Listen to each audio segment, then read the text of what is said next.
And we'll use the salmon for example. They're born in a stream, and they'll stay in the stream for a year or so, a little tiny salmon fry, and they'll go down the river and they'll go out into an ocean and they'll swim for thousands of miles, and those salmon will come back to the stream of their birth and they will start swimming upstream. And as soon as they hit fresh water again, they'll quit eating. So salmon are full of fat and nutrients and protein because they need that to sustain themselves as they swim upstream without eating.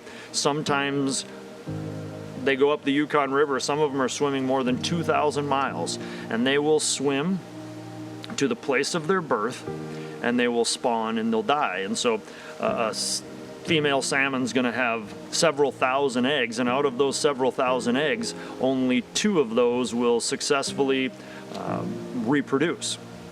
Meanwhile, those salmon are swimming upstream. They're running a gauntlet of bears. Those bears are grabbing the fish, and in the peak of the salmon spawn, particularly a big old mature bear that's been hungry before, he'll recognize the most valuable parts of the fish. He'll grab that fish, step on it, grab it by the tail, rip the skin off, eat the skin, the eggs if it's a female. He'll bite into the head, suck the brains out, and when there's plenty of fish to be had, he'll leave the flesh, the other parts of the fish, the actual flesh, laying there because he knows there's more fat, nutrients, and protein in those parts of the fish than there is the flesh. And that bear's only job is to get as big and strong as he possibly can. Now, nature's way more green than we could ever hope to be.